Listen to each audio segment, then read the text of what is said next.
আসসালামু আলাইকুম, সবাইকে স্বাগত জানাচ্ছি নতুন একটি ভিডিওতে। আমি আপনাদের সাথে আছি স্মার্ট ফিক্স হাব থেকে শোকত আকবর। তো আমাদের হাতে একটি এখন ফোন রয়েছে। এই ফোনটির মডেল হচ্ছে ভিভো Y02s। তো এই ফোনটির প্রবলেম হচ্ছে ডিসপ্লে প্রবলেম। আমি অ্যাকচুয়ালি এই ফোনটা খুলে রাখছি, তো ভাবলাম আপনাদের কাছে কাজটা শেয়ার করি। তো এটা হচ্ছে আমাদের মডেল ভিভো Y02s। এই ফোনটির প্রবলেম হচ্ছে ডিসপ্লে একেবারে দুটো হয়ে গেছে। জাস্ট কাস্টমার নিয়ে আসছে ব্যাটারি সহ, এই যে খোলা অবস্থায় এই কানেক্টরটা লাগানো ছিল আর কি। তো এখন আমরা এখানে এই ফোনটাতে নতুন একটা ডিসপ্লে লাগাবো। সো চলেন, আমি বাজারে প্রচলিত যে ডিসপ্লেগুলো পাওয়া যায় কারণে এখান থেকে একটা ট্রাই করবো, লাগাই দিব কাস্টমারকে। কাস্টমার খুশি তো আমি খুশি। সো এই যে আমাদের নতুন একটা ডিসপ্লে নিয়ে আসলাম। দেন এটা হচ্ছে আমি ফার্স্ট অফ অল লাগানোর আগে, গ্লো দেওয়ার আগে আমি এই ডিসপ্লেটা টেস্ট করবো।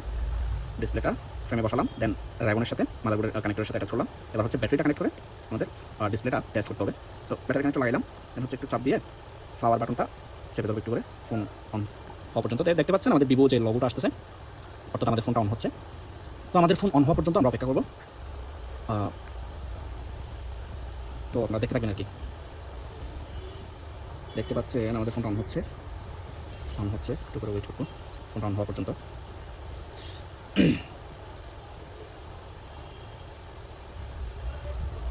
তো অলরেডি আমাদের ফোনটা অন হয়ে গেল। তো এখন হচ্ছে আমাদের ডিসপ্লেটা টেস্ট করবো যে অরিজিনাল কালারটা আসলো কিনা, দেন হচ্ছে টাচ একুরেটলি কাজ করতেছে কিনা, এগুলোই দেখবো যে জেনারেল আর কি। সো প্রথমে আমি ব্রাইটনেসটা একটু লো করে দেখলাম যে একেবারে ডিসপ্লে থেকে আলো চলে যায় কিনা। সো দেখা যাচ্ছে ঠিকঠাকভাবে কাজ করতেছে ডিসপ্লে। দেন হচ্ছে এবার হচ্ছে আমি ডায়াল পেটে যাই, ডায়াল পেটে গিয়া কাজ করতেছে কিনা দেখি। ডিসপ্লে টাচটা একুরেটলি দেখা যাচ্ছে কাজ করতেছে। সো এখান থেকে বেরিয়ে আসলাম, যেহেতু ফোনটা অন হইলো তো একটু স্লোই করবে। তো সেটিংস আসলাম, সেটিংস আসার পর এই যে এবার ফোন আসলাম, দেখা যাচ্ছে আমাদের মডেলটা ভিভো Y02s। তো ডিসপ্লে লাগানোর মধ্যে সচরাচর এখানে তেমন কোনো কাজ নেই।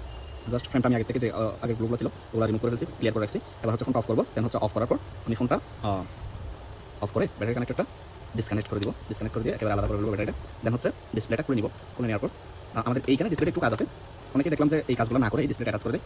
তো এই কাজগুলো আসলে ব্যাটারি, তো আমার কাছে মনে হয় যে আসল উপায় অথেন্টিক উপায়ে কাজ করাটাই বেটার। তো এখানে যে পেছনে যে স্টিকারটা রয়েছে এটা তুলে ফেলবেন।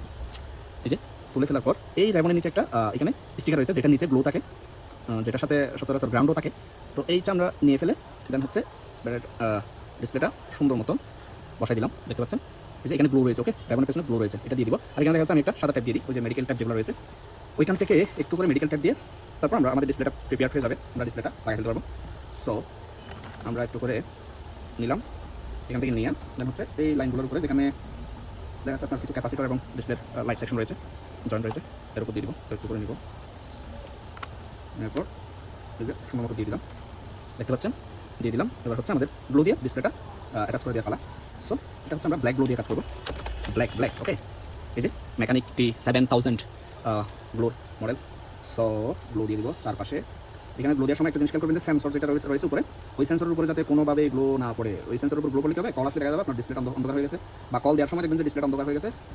কল রিসিভ যতক্ষণ কল থাকবে ততক্ষণ পর্যন্ত আপনি কী হবে না, ডিসপ্লেতে আলো থাকবে না। সো সেন্সরের উপর কোনো মতেই গ্লো দেওয়া যাবে না। আপনারা দেখতে পাচ্ছেন আমি খুব সুন্দর মতো গ্লো দিয়ে দিচ্ছি, একটু করে জল দিয়ে আপনাদেরকে দেখাই।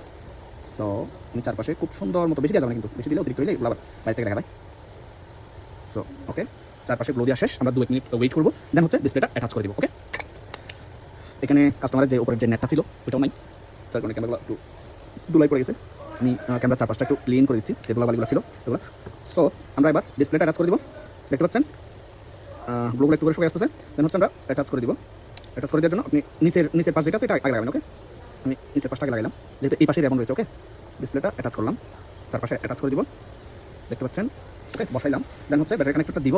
দেওয়ার পর ব্যাটারিটা দিয়ে আমরা সুন্দর মতো রাবারের সাহায্যে ডিসপ্লেটা যাতে শক্ত করে থাকে, অ্যাটাচ থাকে, গ্লোগুলো শুকানো পর্যন্ত, ততক্ষণ পর্যন্ত আমরা এভাবেই রেখে দিব। ওকে, দেখতে পাচ্ছেন। এবার হচ্ছে পেছনের যে ব্যাকশেলটা ছিল, ব্যাকশেলের মাঝখানে যে মিডল পার্টটা দিলাম। মিডল পার্টটা দেওয়ার পর ওকে,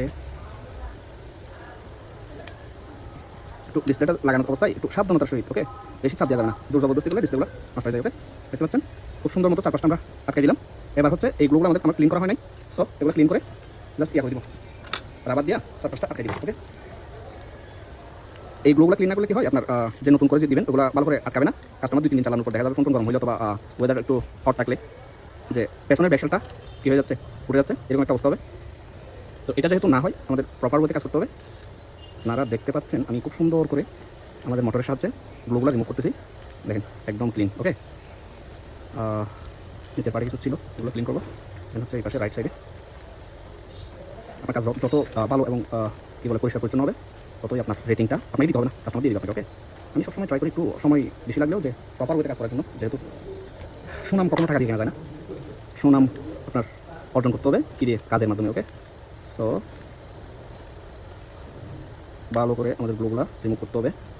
রিমুভ করার পর আমরা স্ক্রুগুলো দিয়া ব্যাকসালটা আবারও প্রপার ওয়েতে গ্লুর সাহায্যে আমরা আটকাই দিব। ওকে, ভিডিওটা আশা করি লম্বা হয়ে যাচ্ছে, যদিও তো বড় ভিডিও বানানোর ইচ্ছা ছিল না।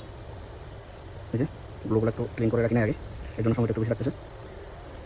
যেহেতু এগুলো হচ্ছে যারা বিগিনার আছে তাদের অনেকে ভুল থাকতে পারে, তো এই ভুলগুলো না আসলে মানে চোখে লাগে না, তারপরেও যে পরিষ্কার পরিচ্ছন্ন কাজ করলে হয় কি আপনার যে স্কিলটা আছে, যে মানুষ ভুল ধরতে পারবে না আর কি কাজের মধ্যে। ওকে, গ্লুগুলো শুকাচ্ছে, আমি হচ্ছে এখনো পর্যন্ত রাবার দিই নাই। ওকে, এবার হচ্ছে আমি স্ক্রুগুলো দিয়ে একেবারে এটা আটকাই দিব। এগুলো পরেও দেওয়া যাইতো, আচ্ছা আমি আগে রাবার দিয়ে করে দিই, অ্যাটাচ করে দিই, যে চাপ দিয়ে দিই মেশিনের মধ্যে। সো এই যে রাবার নিলাম, দেন হচ্ছে এই পাশ থেকে এভাবে করে এখানে কিন্তু ডাবল আছে। ওকে, ডাবল রাবার। ওকে, গ্লুগুলো শুকিয়ে গেলে আমি হচ্ছে এগুলো খুলে 2 ঘন্টা বা 1 ঘন্টা প্লাস রেখে গ্লুগুলো যখন শুকিয়ে যাবে তখন আমি কী করবো, যে এই যে ওকে এইভাবে যদি আপনি ঘন্টাখানেক রেখে দেন, এই যে আমাদের পাওয়ার বাটনে যখন চাপ পেলে ফোন অন হয়ে গেল, এই যে এইভাবে যদি আপনি ঘন্টা রেখে দেন তাহলে হচ্ছে চাপের মধ্যে থেকে আর ডিসপ্লেটা খুব শক্ত করে লেগে যাবে আর কি। ওকে, লাগার পর এভাবে রেখে দিব আমরা 30 থেকে 40 মিনিট বা 1 ঘন্টা। তারপর হচ্ছে আমাদের যে ব্যাকসেলটা রয়েছে পেছনের স্ক্রুগুলো দিব, দেন ব্যাকসেলটা দিয়ে আমরা কাস্টমারকে বুঝিয়ে দিতে পারবো ফোনটা। ওকে, আজকের ভিডিও এই পর্যন্ত। সবাই ভালো থাকবেন, সুস্থ থাকবেন, অবশ্যই পরিবারকে ভালো রাখবেন। আজকের ভিডিও যদি ভালো লেগে থাকে আপনার কাছে, তাহলে অবশ্যই আমার পেজে একটা লাইক দিবেন, ফলো করে রাখবেন, যাতে এরকম ভিডিও আরও দেখতে চান আর কি, আমি একটু উৎসাহিত হই আর কি। যাই হোক, তো ভালো লাগলে শেয়ার করবেন। আসসালামু আলাইকুম।